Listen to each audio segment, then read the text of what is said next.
Thank you, Mary. Thank you, Mary. Welcome, everybody. It's good to be back after the August break. I don't have any opening comments, but I will go directly to questions here in the room. Maya. Hi, Maya Weber with S&P Global Commodity Insights. You talked in the beginning about the court ruling on the Transco Pipeline, and I wanted to ask two questions related to what the DC Circuit has been doing. First off, should we take from your comments that FERC is likely to appeal that ruling? And then I also wanted to ask whether you expect FERC to appeal the ruling on the Rio Grande LNG and Texas LNG, or should we interpret from release of the notice about the environmental review that FERC will not be appealing that decision? Thank you for the question. Let me first take a step back and say, since I became chairman, the commission has benefited from many decisions from the DC Circuit affirming our decisions on pipeline and LNG issues. These recent remands that we've seen, this is clearly a shift in the legal landscape regarding these cases. What I'm focused on doing, we have new commissioners who are here, who are voting, two of them voting today for the first time at an open meeting. I look forward to working with them to find bipartisan and legally durable ways forward to address these pressing issues.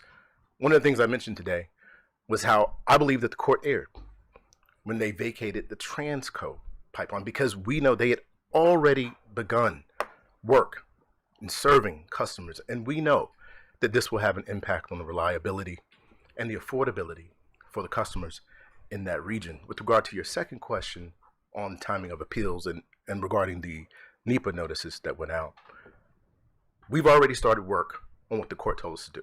We understand while we may have concerns about the way the orders were issued, we are committed to following the law and the precedent of the court. And so we've already begun those reviews. Notices have gone out. First opportunities for the public to weigh in on these issues, they will be forthcoming. We anticipate that the environmental reviews will wrap up sometime this summer. And it will be at that time that the commission will determine how we respond to the merits of the remands on those two orders. Again, I'm looking for bipartisan, legally durable ways to move forward. Thank you. Can I just make sure I understand what you said? You expect the environmental reviews to wrap up next summer? Sorry, this next summer, yes, and next that's when you would decide how to respond to the remand, rather than doing an appeal. To address the merits of the remand. We're still considering, let me clarify. Okay. Let me clarify. We are still considering how to move forward on all three cases. The court has invited us, asked us, directed us to respond to the rehearing in the Transco matter. The commission will respond to that. We are still determining how to move forward, and I'm working with OGC, I'm working with my colleagues on how we will move forward in the other two cases that were remanded. Thank you. Catherine Morehouse with Politico. So on the Rio Grande and Texas LNG projects in particular, do you have issue with how the court weighed in there? Or do you have any thoughts on that decision? As I mentioned to Maya's question, this is a shift. This is a complete change. These orders address the same issues that were approved by the DC Circuit in February with the Alaska LNG case. This is clearly a shift. We're taking our time. What we do know is we have two cases that were remanded twice to FERC. We have to get it right. We have to take our time and do what's necessary to make sure that we don't get these cases back here at FERC again. James Young, R2 Insider. On the New Jersey case, how much weight do you give to state policies that move away from natural gas eventually? The state's saying we're not going to need the natural gas. How much? And that's not the only state. There's dozens. There's a lot of states that have decarbonization policies like that. So how do those policies weigh in on your decision making for infrastructure generally? James, as you know, it's a matter of balancing. It's a balancing test that we use when we consider the need, and we also consider the arguments for and against any proceeding, including our natural gas pipeline cases. We consider what the states want. We give it due consideration, as we do with all arguments raised. Thank you. Can we go to Yes. ones online? You're in charge, man. Okay. Okay, we're going to go first to Ethan online. Ethan, your question?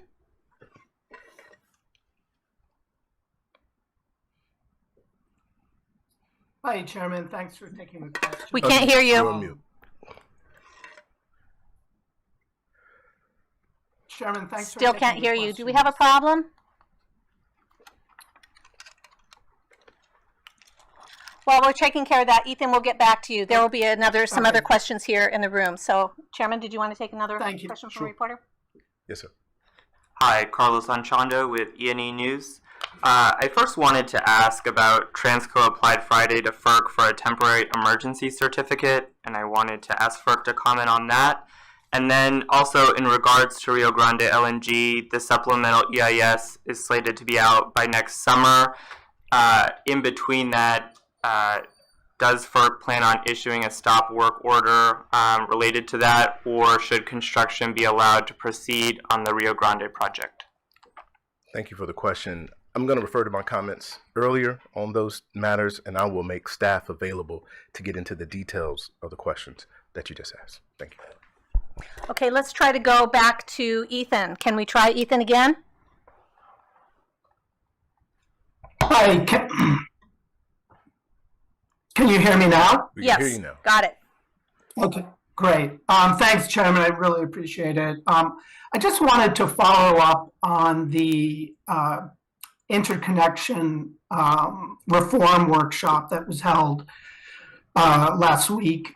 I'm just wondering sort of how you're thinking about, the potential for further reforms for interconnection, and then what might happen after FERC looks at and considers all the comments that'll be coming in. Thank you for the question. I believe you asked about the interconnection workshop and what I thought about it and what can come next. Let me just say first, we today approved the first round of compliance orders regarding order number 2023, which was our landmark order that addressed interconnection queue reform. I said then at the time that order number 2023 was not a silver bullet. We know that we have an interconnection crisis in our country. It takes far too long to connect new projects, on average about 5 years to connect a new project to the grid. So with that, I was excited to hear the comments and the testimony from all of the participants at our interconnection workshop. There were some great ideas that were mentioned. A lot of them were surrounding transparency and automation. I believe that those are two areas that we can move forward and FERC can take action, and I think that it will help speed up the efficiency of our interconnection queues. So I look forward to working with my colleagues on that and in that regard. Thank you. Okay, Thank you. let's do another one online. Let's go to Chris from Argus Media. Chris Knight. Hi, thanks for doing this. Some of the court decisions focused on issues that were brought up originally in the pipeline, the 1999 policy statement pipeline revision, which is sort of stalled or maybe is fully abandoned at this point. Have those court decisions given you any thought on whether there needs to be a comprehensive proceeding to sort of lay down the rules of the road rather than litigating this case by case on individual certificate orders? Thank you, Chris. I believe the shift that we've seen in the legal landscape regarding our certifications and LNG in particular, I think does present an opportunity for us to revisit the 25-year-old policies that we have regarding those authorizations. To be clear, we have new colleagues. They've just gotten here. We certainly want to give them an opportunity to get up to speed on these matters. I've already begun conversations talking about this, interconnection, all the other priorities that we know that we have to deal with. But we are working toward it. This is something that is top of mind, and we will continue to work in a way that's bipartisan and that will lead us to more legally durable decisions. Thank you. Do you want to go to another question here? Sure. Hope this is working. Hi, Alexis Weiss with Bloomberg. Thank you for taking the time to speak with us. Just a quick question on the Amazon data center that's going to be attached to the Susquehanna nuclear plant. When do you anticipate to be making a decision on that, on approving that? Thank you for the question. This is a pending matter that's before us. It's an active matter. Unfortunately, I cannot comment on it publicly here, but stay tuned. Thank you. Okay, no problem. Okay, let's go back. I've got two more. Let's do two more. Okay, two more online. Let's go next to Keith Goldberg from Law 360.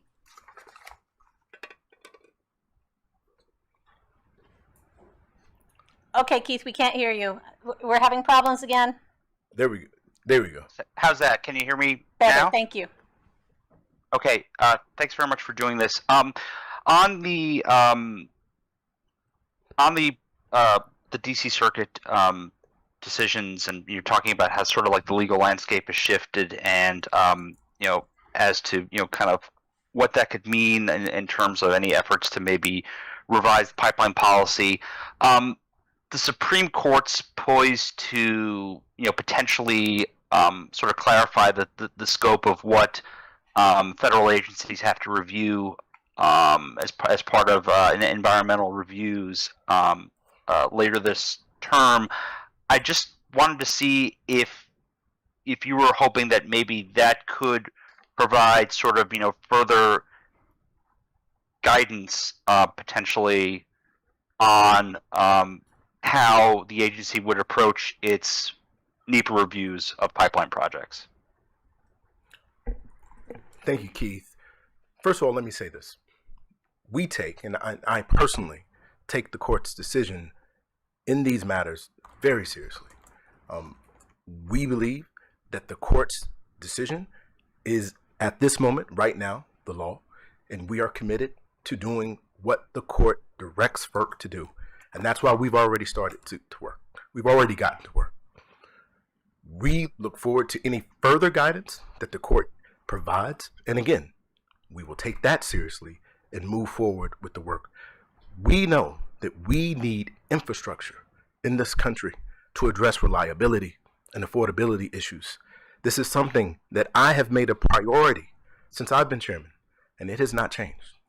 Thank you. Okay, final question then goes to Tom Tiernan with the Energy Daily. Hi, thank you. Thank you. Can you hear me okay? Yep. Okay. I want to ask about the NERC standards and particularly the internal network security monitoring, that proposal that was approved. That proposal, as proposed, sought a phased-in approach. I believe it was to phase in over about 3 years. And my question is, does that phased-in approach, is that a concern given cyber concerns, cybersecurity, that might take several years for that standard to take effect? Thank you, Tom. So I'm very excited that we had an opportunity to approve these standards. As I was saying from the tabletop today, I think it is extremely timely, given all that's happening in the world, especially when it comes to physical and cybersecurity and the need to protect our systems. I believe that these orders, these NOPRs, that they will advance the cybersecurity posture within our bulk power system. It's going to take time. This is a new area. We're trying to expand our internal network system monitoring and the requirements and the plans that are required by our utilities. And we understand that that's going to take some time. So I will also make staff available to address any other specific concerns that I didn't address, Tom, in your question. But again, I'm very excited with the progress that we made today on reliability. Thank you. Okay, Chairman, thank you so much.